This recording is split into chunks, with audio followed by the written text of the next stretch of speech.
তাকবীর, নারে তাকবীর। মাহজাবে খাজা বাবা, খাজা বাবা ফরিদপুরি, খাজা বাবা ফরিদপুরি, সত্য তরিকা, সত্য তরিকা, নারে তাকবীর। সেই দেবে না ডাকবে ও অল্পখানি হ্যাঁ ও নেই পাগল হয়েছে আমাকে পাগল কাল দেব নফস এই সম্পর্কে এটা সূক্ষ্ম জ্ঞানের আলোচনা একটু করেন মহফিলের আলোচনা না একটু করেন মানুষ শুনে লাভ নেই তা তো বলো। আজকের এই একটা দোয়ার মাহফিল কুল্লে নাফসিন যায়কাতুল মউত। আমরা প্রত্যেকটা সাধারণ যে বিষয়, আমরা বাংলাদেশের মানুষ আরবি তো ভালো বুঝি না বুঝি। এখন মাওলানার সাহেবরা আরবিতে বলে বাংলায় যা বলে বলুক, তাই বলে আরবি তো এরকম আছে, কিন্তু এখন সব বুঝার জিনিস এসেছে। আপনারা মাওলানা সাহেবের মুখে শুনেছেন কতটুক স্মরণ আছে আর কতটুক নাই। উনি প্রথম শুরু করিলেন কুল্লে নাফসিন যায়কাতুল মউত, মানুষ মৃত্যুবরণ করবে এই কথা আল্লাহ পাক কোন জায়গায় বলেননি। বলা হয়েছে কুল্লে নাফসিন যায়কাতুল মউত, প্রত্যেকটা নফস, নফসের ভাগ আলাদা এবং মানুষের ভাগ আলাদা। মাঝে উনি আর একটা কথা বললেন, কথাটা যদি আমাদের বোধগম্য না হয়, আল্লাহ পাক এই পৃথিবীতে কটা সম্প্রদায় পাঠিয়েছে? দুটো সম্প্রদায়। ইন্না শব্দের অর্থ নিশ্চয়, খালাক মানে সৃষ্টি করা হয়েছে, তাহলে আল্লাহ বলছে নিশ্চয় আমি সৃষ্টি করেছি জিন অল ইনসান, জিন সম্প্রদায় এবং ইনসান সম্প্রদায়। তাহলে জিন সম্প্রদায় এবং ইনসান সম্প্রদায়কে আল্লাহ পাক সৃষ্টি করেছে, তার একটা উদ্দেশ্য আছে না নাই? কি উদ্দেশ্য? আমার ইবাদত এবং বন্দেগী করবে। কুল্লে নাফসিন যায়কাতুল মউত আমার প্রসঙ্গ না, প্রসঙ্গটা হলো যে আমরা আল্লাহ পাক আমাকে সৃষ্টি করেছেন, আমি একমাত্র আল্লাহর ইবাদত এবং বন্দেগী করব। আমি যে আল্লাহর বন্দেগী করব, এই কথা আমরা কোথা থেকে পেলাম? আজকে থেকে 1450 বছর আগে মানবের মহামানব সৃষ্টি করে সর্বশ্রেষ্ঠ মানব আপনার আমার নবী আদম মুরসালিন রাহমাতুল লিল আলামিন, উনার মাধ্যমে আমরা পেয়েছি না, এর অন্য মাধ্যমে পাইছি। কিন্তু এখানে শর্ত হলো, আসেন আমরা মানুষ, আমরা ইবাদত বন্দেগী করি।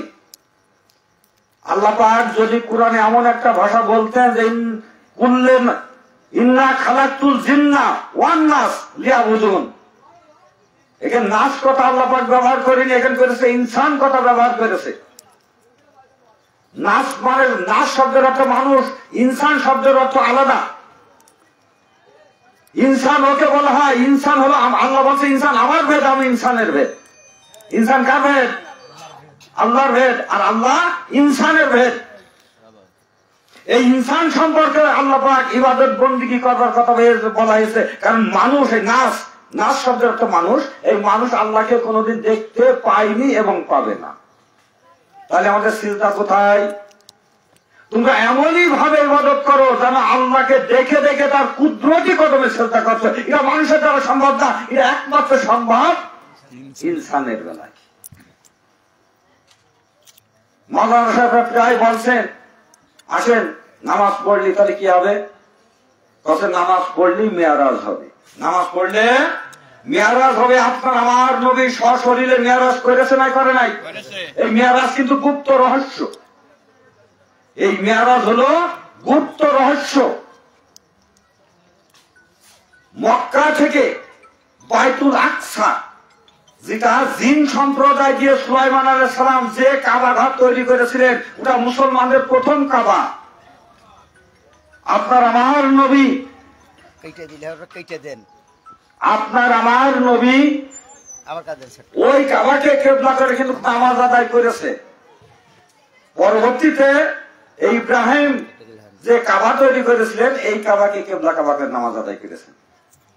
তা এই কাবার থেকে ওই কাবার দূরত্ব ছিল 350 মাইল। উনি এই বাইতুল্লাহ শরীফ থেকে বাইতুল আকসা, সেখান থেকে সশরীরে প্রথম আসমান, দ্বিতীয় আসমান, তৃতীয় আসমান, চতুর্থ আসমান, পঞ্চম আসমান, ষষ্ঠ আসমান, সপ্তম আসমান, এই অবস্থায় গিয়েছিলেন না? গিয়েছিলেন না?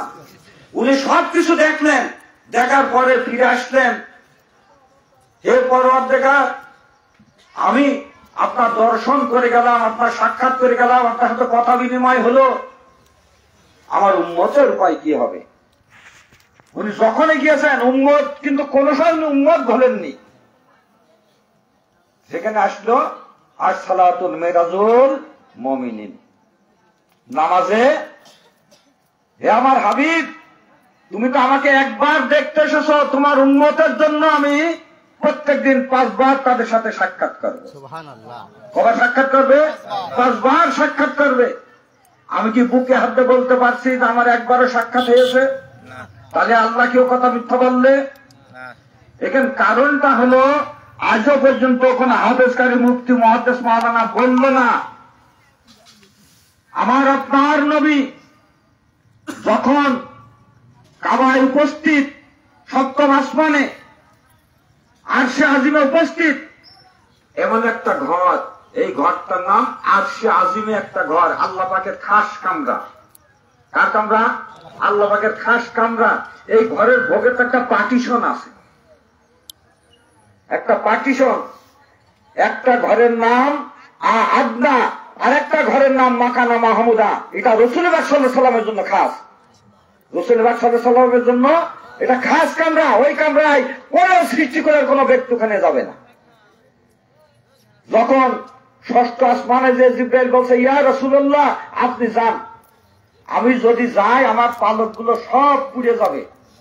পালক কি হবে? পুড়ে যাবে। জিবরাইল আলাইহিস সালামের ৮৬,০০০ ডানা। উনি যখন সপ্তম আসমানে গেলেন, মাকানা মাহমুদায় অধিষ্ঠিত হলেন, জিবরাইল আলাইহিস সালাম বলছে, উনি তো যেতে পারলেন না, তাহলে কাবা কাউসাইনে আদনায় মাকানা মাহমুদায় উপস্থিত হলো কেমন করে? এখানে কিন্তু ভাববার বিষয়। উনি ষষ্ঠ আসমান অতিক্রম করতে পারলেন না, সপ্তম আসমানে আদনায় অথবা মাকানা মাহমুদায় কেমন করে অধিষ্ঠিত হলো? মাকানা মাহমুদায় অধিষ্ঠিত হয়েছে। জিবরাইল আলাইহিস সালাম বলছেন, ইয়া রাসূলুল্লাহ, ইয়া হাবিবাল্লাহ, আপনার আল্লাহ নামাজ পড়ছে, আপনার আল্লাহ নামাজ পড়ছে। এখন এখানে আমরা অনেক লোক বসা আছি না নাই? এখানে যদি এখন একামত দিয়ে নামাজ শুরু হয়, তাহলে আমাকে কাতারে দাঁড়িয়ে নামাজ পড়তে হবে কি হবে না? হয় নামাজ পড়তে হবে, না এখান থেকে তোমার সরে যেতে হবে। যেখানে জিবরাইল আলাইহিস সালাম বলছেন যে আপনার আল্লাহ নামাজ পড়ছে, এখন দয়াল নবী রাসূলুল্লাহ সাল্লাল্লাহু আলাইহি ওয়াসাল্লাম বলছে, তাহলে আমি কি করি? আমিও নামাজ পড়ি, আমিও নামাজ পড়ি। আল্লাহ পাক রুকু করছেন, রসুলকে কেবলা কাবা করে, আর রসুল আল্লাহকে কেবলা কাবা করে উনিও রুকু করেছেন। সূরা নহলে পরিষ্কার ভাবে বলা হয়েছে, যখন একজন আরেকজনের পর ঝুঁকে পড়লো, তখন ব্যবধান ছিল 2 ধনুকের যা পরিমাণ, কোন ব্যবধান সেটা লক্ষ্য করা যায়। আজকে আমরা যেমন রুকু করছি সুবহান রাব্বিয়াল আযীম, এখনো পর্যন্ত জানা হলো না আল্লাহ পাক তুমি রুকু করিলে তুমি তাসবিহটা কি বলেছিলে, আর দয়াল নবী রাসূলুল্লাহ সাল্লাল্লাহু আলাইহি ওয়াসাল্লাম রুকু করেছিল, তাসবিহটা কি বলেছিল? মানুষের জন্য তাসবিহ হলো সুবহান রাব্বিয়াল আযীম। আল্লাহ পাক রুকু করেছে, দয়াল নবী রাসূলুল্লাহ সাল্লাল্লাহু আলাইহি ওয়াসাল্লাম এসেছে, আল্লাহ পাক জানে কি জানে না? আল্লাহ পাক দেখেছে কি দেখেনি? তাই আল্লাহ পাক রুকু করে, রুকুই যে বলছেন, রুকুই যে কুনতুম কাঙ্গান নাইমু ইয়া হাবিবু, আল্লাহ পাকের রুকু তাসবিহটা কি ছিল? কুনতুম কাঙ্গান নাইমু ইয়া হাবিবু। এর অর্থ হলো, হে রাসূল, হে আমার দোস্ত, আমি তোমার ভেদা, তুমি আমার ভেদ। সাথে সাথে আপনার আমার নবী রুকুতে বলছে, ওয়াহদাহু লা শারীকা লাহু আল্লাহু আকবার। এটা কাদের দ্বারাই সম্ভব? এটা ইনসানের দ্বারাই সম্ভব। যখন কারো কাল পাপ করতে করতে এমন অবস্থা হয়ে যায়, কালবের কোনো ক্ষমতা থাকে না, সেই কালবের ময়লা দূরীভূত করে স্বচ্ছ আয়নার ন্যায় পবিত্র যখন হয়, এই কালবে সৃষ্টি জগৎ সবকিছু দেখা যায়, তখন সে ইনসানের অধিকারী হয়। কি বোঝা যায়? এই সম্পর্কে আলোচনা করতে গেলে অনেক অনেক সময় দরকার। আপনার কাল রুহু, আমরা মানুষ, আমার তো রুহু আছে না নাই? আমি যদি প্রশ্ন করি আমার রুহু কটা, আমার রুহু কটা, যদি একটা রুহু হয় তাহলে আমি মায়ের হেরেমের ভিতরে ছিলাম, তখন কান্দিনি কেন? তখন কান্দিনি কেন? আমি ভূমিষ্ঠ হলাম, আমি কান্দিনি বিধায় তো এবার আমাকে কবরখানায় নিয়ে যাবে না, যাবে না? তাহলে অবস্থাটা কি? আমার রুহু, এটা প্রমাণিত হয় আমার রুহু একটা নয়। কারণ আল্লাহ পাক পরিষ্কার ভাবে বলছেন, না ফাকতু মিরুহি, আমি আমার নিঃসত্তা থেকে রুহু ফুৎকার করলাম, আমি আমার নিঃসত্তা থেকে রুহু ফুৎকার করলাম। আবার এক জায়গায় আল্লাহ পাক বলছে, আমি তোমাদেরকে পৃথিবীতে ছিটিয়ে ছড়িয়ে রেখেছি, খাদ্যকণার ভিতরে, বালুকণার ভিতরে, এইভাবে আমি তোমাদেরকে ছিটিয়ে ছড়িয়ে রেখেছি। তাহলে ওখানে কোন রুহু রাখলে? আল্লাহ পাক নিঃসত্তা থেকে কোন রুহু দিলেন? এই আল্লাহ পাক রুহু দেওয়ার পরেও একটা ঘটনা আছে, এই রুহু কিন্তু ওখানে দাঁড়ায় নাই। তারপরে উনি ওর ভিতরে দিয়েছিলেন নূরে মোহাম্মদী, নূরে মোহাম্মদী। তারপরে আল্লাহ পাক না ফাকতু মিরুহি, যখন রুহ ফুৎকার করলে তখন কিন্তু ওই বাচ্চাটা টাও টাও করে কেঁদে উঠেছিল। এ সম্পর্কে আলোচনায় অনেক সময়, যাক আপনারা, আমি আহ্বান করব একটু বলেন ভাই, একটু বলেন। এই রুহুর বিষয়ে যদি আমাদেরকে জানতে হয়, রুহুর বিষয়ে আপনারা শুনেছেন, আমরাও শুনেছি। আদম এবং হাওয়া আল্লাহ পাক সৃষ্টি করে কোথায় রেখেছিল? বেহেশতের ভিতরে না? কুরআন শরীফে বলা হয়েছে, আল্লাহ পাক নিষেধ করিল যে তুমি ওই নিষিদ্ধ বৃক্ষ এর কাছে যেও না, নিষিদ্ধ বৃক্ষ এর কাছে যেও না। মাওলানা সাহেব আমাদের ব্যাখ্যা দিয়েছেন, নিষিদ্ধ গাছটা নাকি জব গাছ, আমরা শুনেছি, আমি দেখিনি ওটা। তাহলে আদম আলাইহিস সালাম যদি একটা জবের দানা খেয়ে 340 বছর এইভাবে কেন্দ্রেছিল, আমরা হাজার হাজার জবের দানা খাই কি খাই না? তাহলে আমাদের উপায়টা কি? এইরকম একটা বিষয়, খুব নিগূঢ় রহস্য, যার কারণে কোন আদমি হাফেজ না, উনি টাইটেল পাস না নাকি? উনি হাফেজ, টাইটেল পাস, একজন মুফতি। উনি হাদিস কোরআন ভালো বোঝে না? বোঝে না? উনি হাদিস কোরআন ভালোই বোঝেন। কি বোঝেন? হাদিস কোরআন ভালোই বোঝেন। আমরা কোথা থেকে জানলাম উনি হাদিস কোরআন ভালো বোঝেন? আল্লাহ পাক পবিত্র কালামুল্লাহ শরীফ বলছেন যে তুমি হাফেজ, মুফতি, মুহাদ্দিস যাই হও না কেন, তুমি আমার ভাষা বোঝো না। আমার ভাষা বোঝে কারা? কোরআন, এই বাংলাদেশের কোরআনের কথা সমস্ত আলেম সম্প্রদায় বলে কি বলে না? বলে কি বলে না? আমরা কি কোরআনের অনুসারী না কোরআনের বাইরে? তাহলে আমরা যদি কোরআনের অনুসারী হয়ে থাকি, রাসূল পাক সাল্লাল্লাহু আলাইহি ওয়াসাল্লামের মহব্বত যদি আমাদের দিলে এসে থাকে, আমরা মাজার পূজারি করি এবং করব। ঠিক। কোন কোরআন পড়ে তোমরা মাজার ভাঙতে গেলে? ওরা কোন কোরআন পড়লো? যেই মাজারের কারণে তোমরা কোরআন পেয়েছো, যেই মাজারের কারণে আজকে তোমরা টুপি পেয়েছো, যেই মাজারের কারণে তোমরা আজকে জুব্বা পড়তে পারছো, তোমরা তাদের দিকে আঙ্গুল তোলো। এটা কোন কোরআনের শিক্ষা? এই জন্য কোরআনের ভাষা সবাই বোঝে না। সূরা বাকারায় আল্লাহ পাক পবিত্র কালামুল্লাহ ঘোষণা করছেন, যালিকাল কিতাবু ওয়া রাইবা ফিহ, যালিকাল কিতাবু ওয়া রাইবা ফিহ, এই কিতাবে কোন সন্দেহে হুদাল লিল মুত্তাকিন, আমি যাদেরকে হেদায়েতের বাণী দিয়ে প্রেরণ করে থাকি, যারা হুদা হিসাবে যারা পৃথিবীতে এসেছে, হুদা হিসাবে এসেছে নবী রাসূল সকল। যখন নবীর দপ্তর শেষ হয়েছে তখন রসুলের দপ্তর থাকবে, অন্য আল্লাহর দপ্তর থাকবে, এদেরকে আমি হুদা করে প্রেরণ করেছি। এরাই একমাত্র আমার ভাষা বোঝে, আর পৃথিবীর কোন মানুষ আমার ভাষা বোঝে না। তাহলে আমাদের মত ভিন্ন কেন আসবে? কারণ এই কোরআনের ভাষা যদি না বোঝা হয়, মত ভিন্ন থেকে যাবে। কারণ যতক্ষণ পর্যন্ত কাল স্বাধীন না হবে, অতক্ষণ পর্যন্ত তুমি আল্লাহর দলের অন্তর্ভুক্ত হতে পারবে না। কতক্ষণ পীরগিরি করছিল, ভালোই করছিল, বসে বসে তসবিহ টেপতে, কনে আমার রাজনীতি করতে। এটা রাজনীতি নয়, এটা ইসলামের নীতি।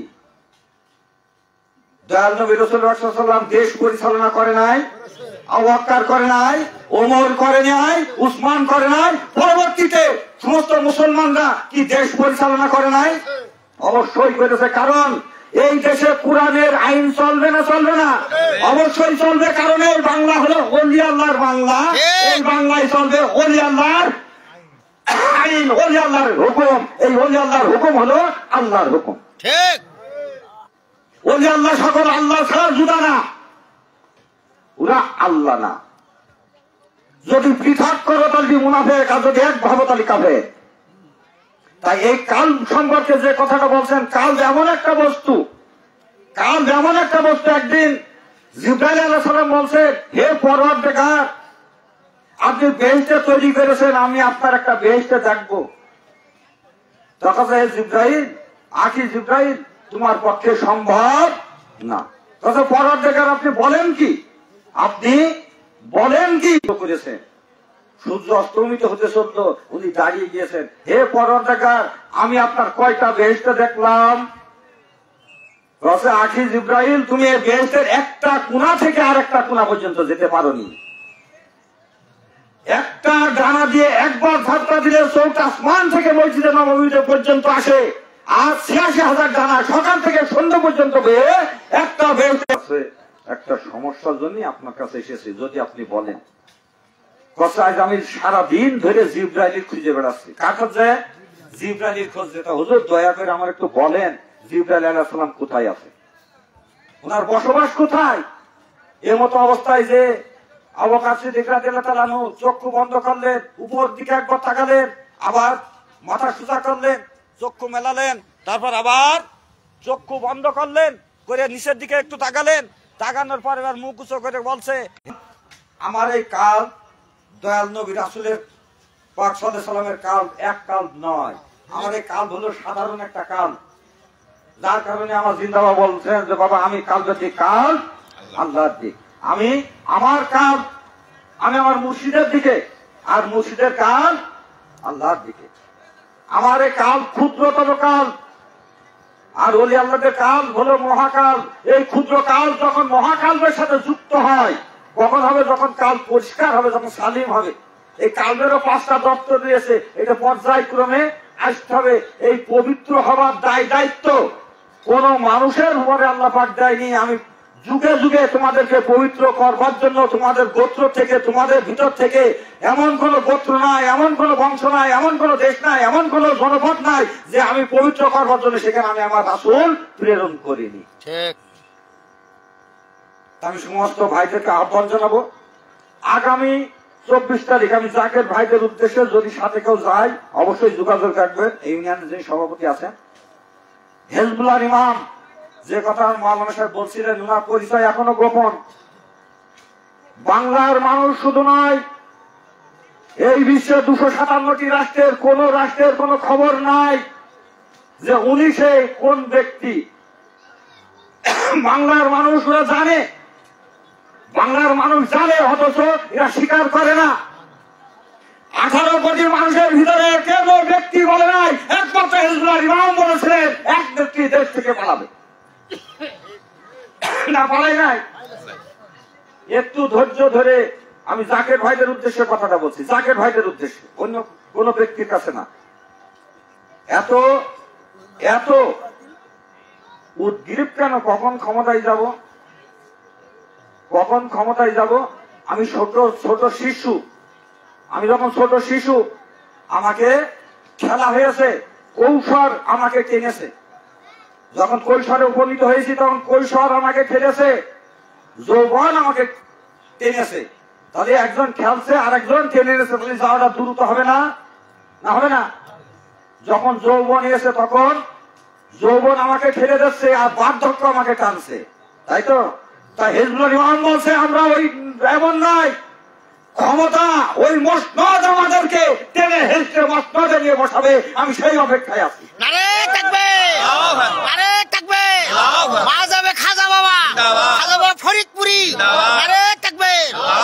তারই প্রেক্ষিতে আগামী 24 তারিখ মানে আজকে মঙ্গলবার, আগামী রবিবারের দিন হিজবুল্লাহ ইমামের প্রতিনিধি হিসাবে জাকের পার্টির মহাসচিব আসবেন যশোর। আপনাদেরকে দাওয়াত রাখলাম। বিশ্বের ইতিহাসে এমন কোন রাজনৈতিক মহাসচিবকে দিতে হবে। হিজবুল্লাহ ইমাম এই জন্য পাঠিয়েছেন, তার সময় খুব কম হয়ে এসেছে, খুব কম। সাবধান, খুব সাবধান। তবে শর্ত আছে, শর্ত আছে।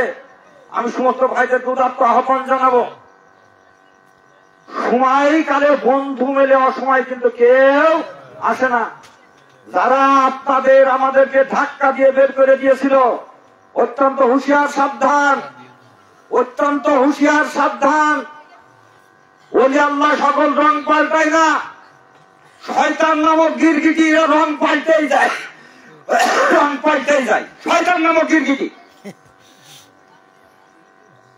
হিজবুল্লাহ ইমামের দেখে এদের প্রাণ কেটে যায়, হু করে কাঁদে মহব্বতে। দয়াল নবীর মহব্বত যদি দেখতে হয়, তোমরা ওয়াজ কুরুনির মুখে তাকাও। দয়াল নবী রাসূলুল্লাহ সাল্লাল্লাহু আলাইহি ওয়াসাল্লামের দ্বন্দ্ব মোরাক শহীদ হয়ে যে শুনেছে, সাথে সাথে 32টা দ্বন্দ্ব তিনি তুলে ফেলেছেন। এমন একদিন হযরত আলী রাদিয়াল্লাহু তাআলা আনহুকে বললেন, এই জুব্বাটা তুমি অমুক জায়গায় পৌঁছাও। উনি গিয়েছিলেন, যে দেখে যে তাদের গালে কোনো দাঁত নাই, একজন ব্যক্তি একটা ঝোলা কাঁধে করে নিয়ে দাঁড়িয়ে আছে। পরিচয় দিলেন, কাছে তুমি কোন আলী? কাছে আমি রসুলের জামাই আলী। তুমি কোন রসুলের জামাই? কোন রসুলের জামাই? যে রসুলের দন্দন মোবারক শাহাদাত বরণ করেছে, তুমি কি সেই রসুলের জামাই? তা কাছে হ্যাঁ। যদি তাই হয়ে থাকে, ওনার দন্দন মোবারক সেই হলো আপনার। এখনো দেখছি কালে 32টা দাঁত রয়েছে। আপনি কেমন জামাই, কেমন উম্মত, কেমন মহব্বত করেন। আলী কিন্তু বুঝতে বাকি ছিল না, ওই জুব্বার মালিক আমি হতে পারি না। এই গিরগিটিদের রং বদলানো থেকে হুঁশিয়ার থাকবেন। কখন কোন রং মুনাফেক আছে, এই কথাটা পরিষ্কার কোরআনে কোনটাই উল্লেখ করেনি। হিন্দু, বৌদ্ধ, খ্রিস্টান, ইহুদি, জৈন, পার্সি যত কি আছে, এদের ভিতরে মুনাফেক আছে এই কথা বলেনি। মুসলমানদের ভিতরে মুনাফেক আছে কথা কালামুল্লাহ শরীফে এসেছে, আছে না? জাকের নামধারী কিছু শয়তান আছে, জাকের নামধারী। বিষয়টা হলো, একটা স্বামী দুটো স্ত্রী জায়েজ, জায়েজ নাই দুটো স্ত্রী আছে, জায়েজ 3টে 4টে। আচ্ছা, আমার যদি 4টে স্ত্রী জায়েজ থাকে, তাহলে একটা স্ত্রীও তো আর 4টে স্বামী জায়েজ। কারণ কি জায়েজ নাই কেন? যদি ওই স্ত্রীর গর্ভে একটা সন্তান আছে, তার পিতৃর পরিচয় থাকবে না। পিতৃ পরিচয় থাকবে থাকবে। আমার জাকের পার্টির মধ্যে সদস্য আছে, এরা হিজবুল্লাহ ইমাম ঈদের নেতা, হাসিনাও ঈদের নেতা।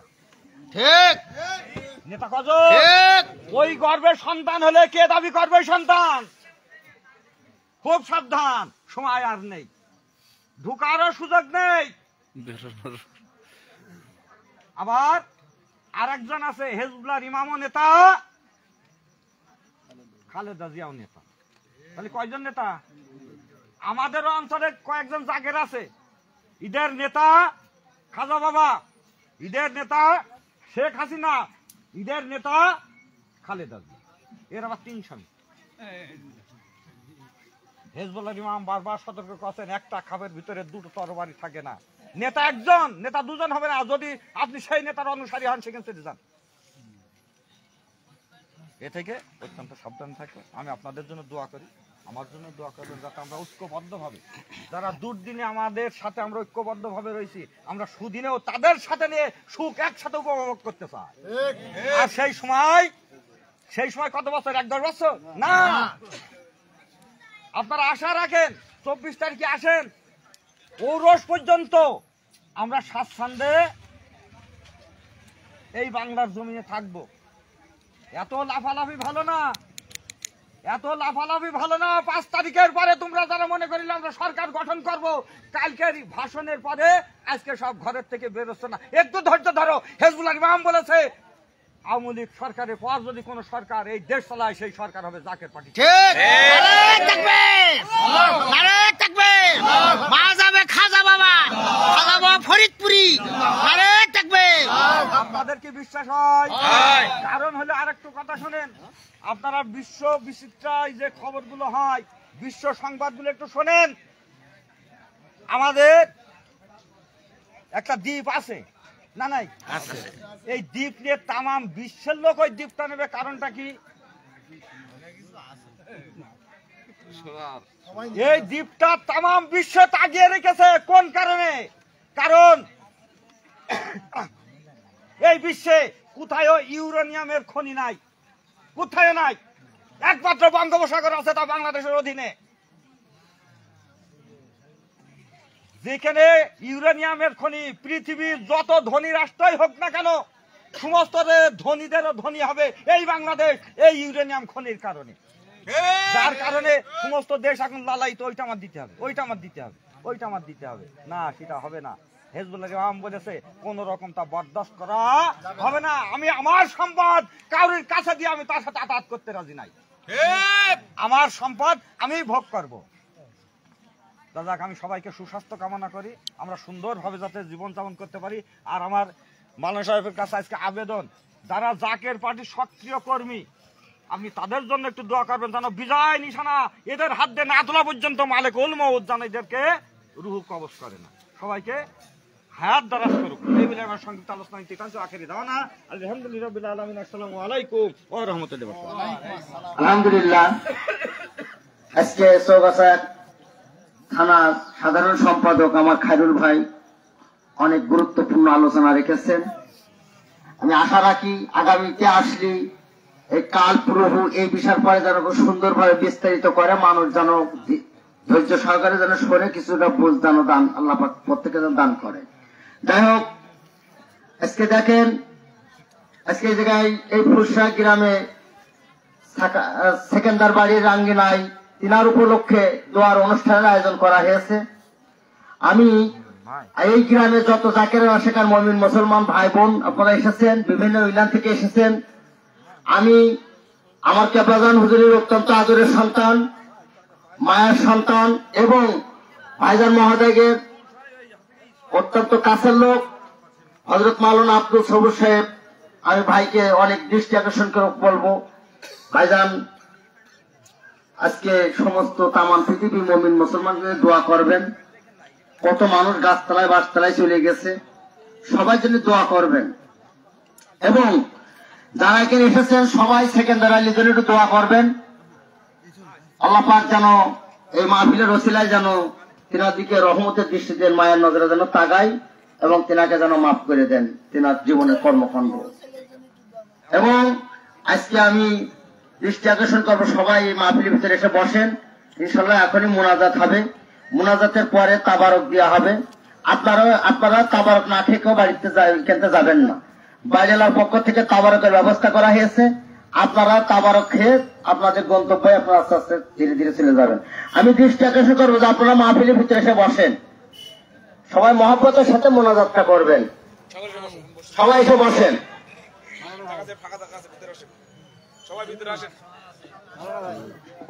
শুধু সেকেন্দার আলীর জন্য দোয়া করে, তামাম পৃথিবীর মানুষের জন্য দোয়া করেন। মাহফিলের কথা আপনি জানিয়ে দেন, 17 ডিসেম্বরে মাহফিল একটু বসায় নেওয়ার চেষ্টা করেন। সামনে ডেকে সকলে বলেন আলহামদুলিল্লাহ। অনেক আলোচনা হলো,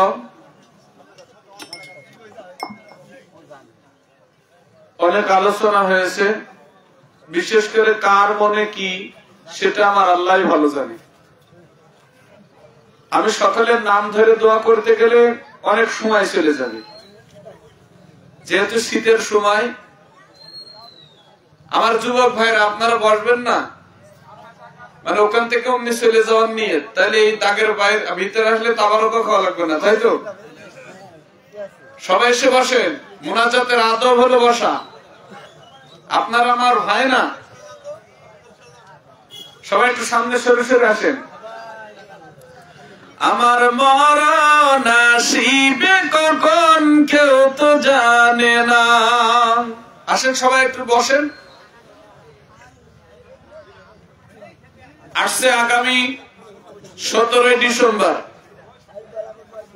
আসছে আগামী 17 ডিসেম্বর আপনাদের ফুলসারা গ্রামের শহীদ ভাইয়ের বাড়ির আঙ্গিনায় মহাপবিত্র আজিমুসান ইসলামী জলসার ইন্তজাম করা হয়েছে। এই জলসায় প্রধান আকর্ষণ হিসেবে যিনি তাশরীফ নিয়ে আসবেন তিনি হলেন আন্তর্জাতিক খ্যাতি সম্পন্ন মুফাসসিরে কোরআন হযরত আল্লামা মুফতি রজব আলী মাসুম রংপুরি। হযরত মাওলানা মুফতি রজব আলী মাসুম রংপুরি সাহেব, যিনি দীর্ঘদিন ধরে অনেক খেদমত হুজুর কেবলা জানের করেছেন, এবং দ্বিতীয় বক্তা হিসেবে অংশগ্রহণ করবেন অনেক আলেম হযরত মাওলানা আলাউদ্দিন সাহেব। আমি অদম হয়তো আসতেও পারি যদি সময় পাই, আর যদি না আসতে পারি তাহলে আমি আপনাদের কাছে মাপ চাই। তো যাই হোক, অনেক কথা বলা হলো, অনেক কিছু হয়েছে। আসছে আগামী রবিবার, কি বার আসছে? আগামী, সবাই একটু বলেন, আসছে আগামী রবিবার জাকের পার্টি শুধু মূল দল নয়, সকল সহযোগী সংগঠন সকলেই 11টার ভিতরে, কয়টার ভিতরে? 11টা। যদিও টাইম ভাই আমার বলে দেন নাই, আমি আপনাদের বলে দিতেছি 11টার আগে আপনারা যদি পারেন সকলেই দয়া করে মায়া করে যশোরে যাবেন।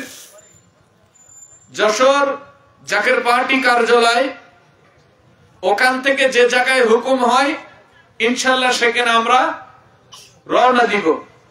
যারা কর্মীরত ভাই আছেন, যারা ওখানে খেদমতের জন্য নাম দিয়েছেন, তারা আগে যে সময় হুকুম হয় সে সময় যাবেন। আর যারা ওই দিনে যাবেন তারা 11টার আগে পৌঁছানোর চেষ্টা করবেন, যেন আপনি একটু সামনে বসতে পারেন। চেয়ারম্যান মহোদয় পক্ষ হইতে ওখানে আসবেন কেন্দ্রীয় লিডার গুলো, তাতে আসছে জাকের পার্টির মহাসচিব মোহাম্মদ শামীম হায়দার, উনি প্রধান অতিথি হিসেবে ওখানে অংশগ্রহণ করবেন, এবং সঙ্গে আরো বিশেষ অতিথি সভাপতি সহ অনেক সাংগঠনিক নেতৃবৃন্দরা, জাকের পার্টির মূল দলের সকল সম্পাদক গুলো ইনশাল্লাহ ওই ময়দানে হাজির হবে। তাহাদের মুখ থেকে সামনে যে দিন আসতেছে, ভাইরে আগের থেকে কানে শুনলে সতর্ক থাকা যায়, যায় কি যায় না বলেন? আর যদি না শোনা যায় তাহলে কি সতর্ক থাকা যায়? তাহলে আপনাদের একটু কষ্ট হলেও আপনারা 11টার আগে যে হাজির হবেন, ওনারা 11টায় স্টেজে উঠবেন। তাই আপনাদের দাওয়াত দিলাম। আসছে 24 তারিখ বললে অনেকের মনে থাকবে না, আসছে রবিবার। আজ কি বার? আজ মঙ্গলবার। সামনে আর মাত্র আছে 5টা দিন, খোলে 5টা দিন, মনে হয় 6 দিনের মাথায় এই রবিবার পড়ছে, অথবা 5 দিনের মাথায় রবিবার পড়ছে। আপনাদের দাওয়াত দিলাম, আপনারা কি দাওয়াত পাইছেন? তাহলে দুটো দাওয়াত দিলাম। কয়টা? একটা ডিসেম্বর মাসের 17 তারিখ। এবার আপনাদের খাওয়া দাওয়া ভালো ব্যবস্থা করা হবে, এবং বক্তাও খুব ভালো একজন বক্তা আসছে। আর বিশেষ করে আসছে একেবারে অন্তিম নিকটে সামনে যে রবিবার, এই রবিবারে 11টার আগে প্রত্যেকটা জাকের ভাইয়েরা, জাকের ভাই বোনেরা যে যেখানে আছেন, যে হালতে আপনাদের নেতৃবৃন্দরা যাওয়ার দাওয়াত দেয়, আপনারা সাংগঠনিক নিয়ম বা রুল মেনে আপনারা চলেন। যারা খেদমত দেন না, জাকের পার্টি বলে চিল্লান, এরা চিল্লায় কোনো লাভ নাই। তাই আসেন আমরা এখন মুনাজাতের দিকে এগিয়ে যাই। সকলে তওবা করেন। আস্তাগফিরুল্লাহ রাব্বি মিন কুল্লি জামবি ওয়া আতুবু ইলাইহি লা হাওলা ওয়া লা কুওয়াতা ইল্লা বিল্লাহিল আলিয়্যিল আযীম। সকলেই জাইরিয়াতের সঙ্গে দিলের হাত মিলায়া জীবনের শেষ মুনাজাত মনে করিয়া জামানার জিন্দা ওলি মহলি আমার কিবলা জান হুজুরের কদম জড়িয়ে দুফোঁটা চোখের পানি চোখের কিনারায় নিয়ে আসেন। আল্লাহর হুজুরে কেঁদে কেঁদে বলেন আল্লাহুম্মা আমিন। রব্বুল আলামিন আল্লাহ তাকে দেখো, আমরা মহাপাপী চিরনাদানের দল। আয় আল্লাহ, আজকে আমাদের মাঝে উপস্থিত আছেন থানার নেতৃবৃন্দ, জাকের পার্টি, আল্লাহ বিশেষ করে ফুলসারা 1 নম্বর ফুলসারা ইউনিয়নের নেতৃবৃন্দ, চৌগাছা থানা প্রায় ইউনিয়নের নেতৃবৃন্দ আল্লাহ, থানা কমিটির নেতৃবৃন্দ, পৌর কমিটির নেতৃবৃন্দ, জাকের পার্টি মূল দল, জাকের পার্টির সকল সহযোগী সংগঠন আল্লাহ, সামনে বসা আছে দায়ী পাকা মুরব্বিয়ান আল্লাহ, যুবক ভাইয়েরা রব্বুল আলামিন তাকে দেখো, পর্দানিশী আমার মা ও বোনেরা, মাবুদ মেহেরবান খোদা তাকে দেখো, লাইভ প্রোগ্রামের ভিতরে হাজার হাজার মানুষ আমাদের লাইভ প্রোগ্রামে শো আছে আল্লাহ, দোকানে হাত তুলে বসে আছেন। আয় আল্লাহ, ভুল বিয়াদবি কাঁচা কচুর ক্ষমা করো, সবটুকু কোটি কোটি গুণ বাড়াইয়া আমার কায়ে মাওলা তাজিদারে মদিনা। আয় আল্লাহ, মনে বড় সাধ, আমরা মদিনায় যাব, মদিনায় যাওয়া হলো না, আমার বিশ্বনির খাতিরে আমাদের কাকুতি, আমাদের মিনতি, আমাদের আর্তনা, আমাদের মনের ব্যথা, আমাদের মনের বেদনা, জামানার জিন্দা নবী নূরের কদম মোবারকে দয়া করে নজর পৌঁছে দাও। আয় আল্লাহ, নজর পৌঁছে দাও, খাস করে রব্বুল আলামিন শুহাদা কারবালার জমিনে যারা শাহাদাতের পেয়ালা পান করল আল্লাহ, বিশেষ করে তরিকতের ইমাম মুজাদ্দিদ আল বিসানি রাদিয়াল্লাহু তাআলা, তাদের মহব্বতে জামে আম্বিয়া তাদের যত উম্মতান, জামে আউলিয়া তাদের যত মুরিদান, দাদু পীর দাদি আম্মা, আয় আল্লাহ, জি কানে পাক মাজার শরীফে ঘুমায় গেছেন, সকলের পাক আত্মায় নজর পৌঁছে দাও। আয় আল্লাহ, নজর পৌঁছে দাও। ও মাবুদ মেহেরবান খোদা গো, আয় আল্লাহ, আমার দয়াল দরদি বান্দা,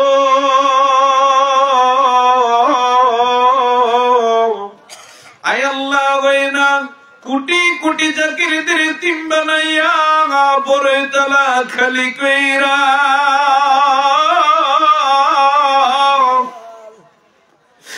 আমাদের তিম বানাইয়া বান্দ কোথায় যায় লুকাইল, আমাবুদ জামানার জিন্দলি মহলি, আমার কেবলা জান হুজুরের নূরের কদম মোবারকে দয়া করে না করে নজর পৌঁছে দাও। মাবুদ নজর পৌঁছে দাও, মরহুমা মাগফুরা বড় আম্মা, পীর আম্মা, মেজি বুবুজান, দুলাভাই জান, খালা মনীষা, তন্দের মহাপতি যত পীর ভাই, পীর বোন, জাকির ভাই, জাকির বোন, আলেম ভাই, খাদেম ভাইয়েরা, যেখানে কোটি কোটি মন মাটির চাদর মুড়ি দিয়ে ঘুমিয়ে গেল, আল্লাহ সকলের পাক আত্মায় দয়া করে নজর পৌঁছে দাও।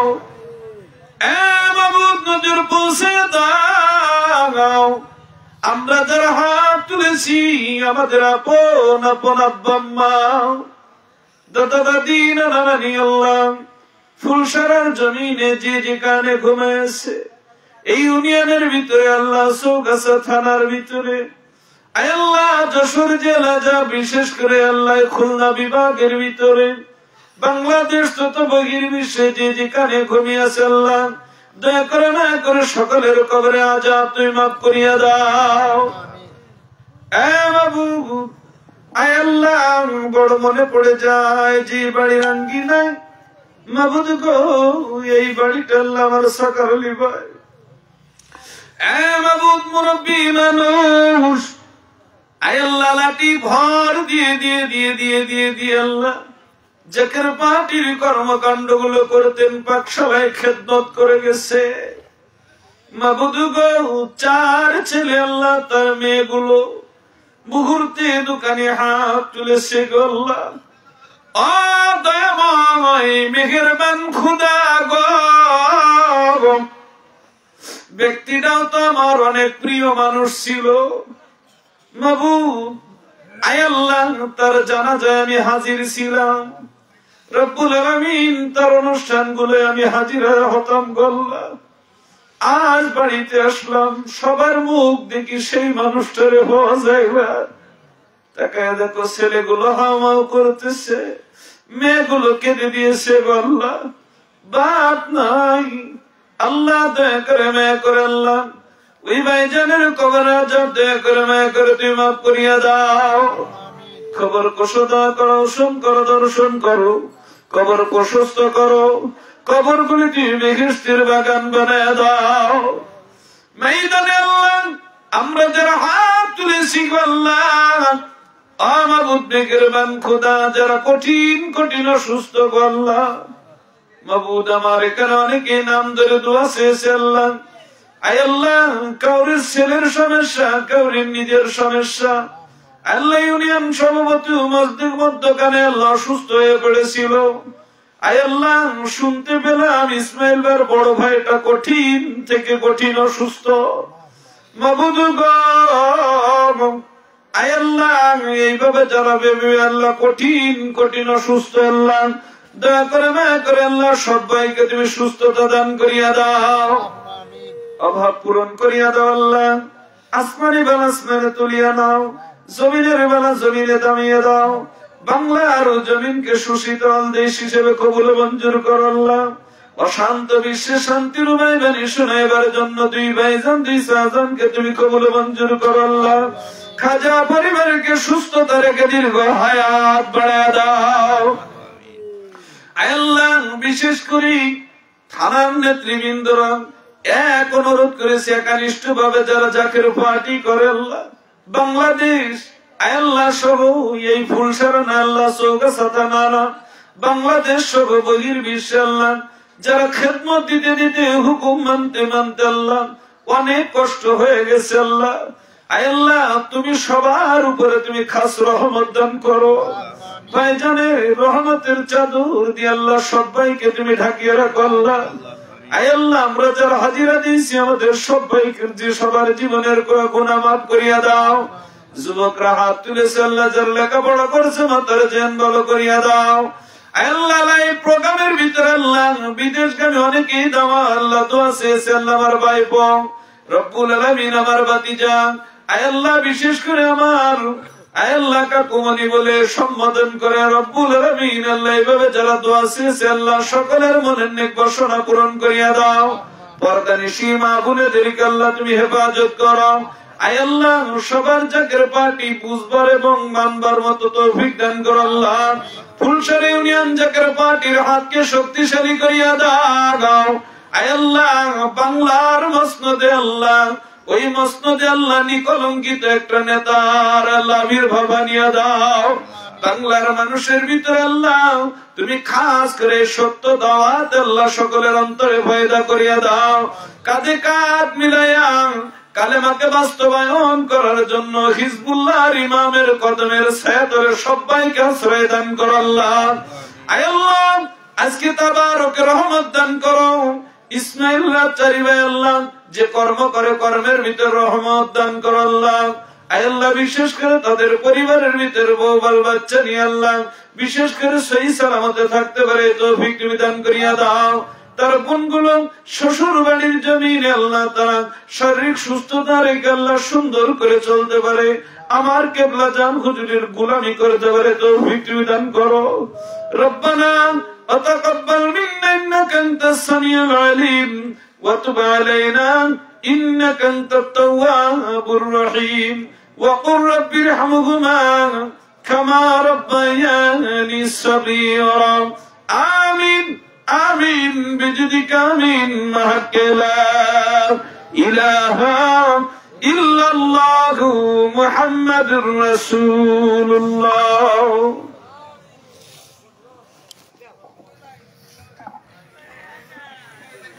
আলহামদুলিল্লাহ। যে সমস্ত ভাইরা আপনারা মাহফিলের বাইরে আছেন সবার আমি দৃষ্টি আকর্ষণ করবো যে আপনারা মাহফিলের ভিতরে আসেন। আপনারা উত্তর দক্ষিণ পিঠে পিঠ লাগায় বসেন, ইনশাল্লাহ এখনই তাবারক দেওয়া হবে। আপনারা তাবারক না খেতে যাবেন না। বাড়িওয়ালার পক্ষ থেকে তাবারকের ব্যবস্থা করা হয়েছে, আপনারা তাবারক না খেতে যাবেন না।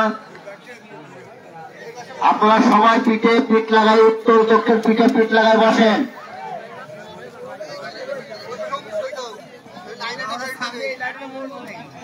তুই কখন আসলি রে?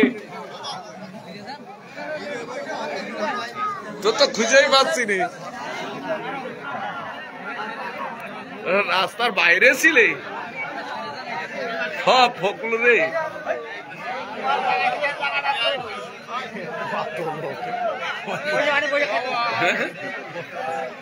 না ব্যাপক লোক হয়েছে, বাজার অত বসলি লোক কম হয়।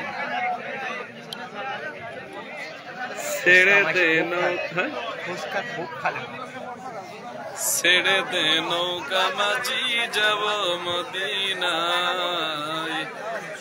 ছেড়ে দে নৌকা মাঝি যাব মদিনায়, মাঝি পাল উড়াইয়া দে, মাঝি হেলা করিস না। আসসালামু আলাইকুম। যে সমস্ত ভাইরা আপনারা এখনো মাহফিলের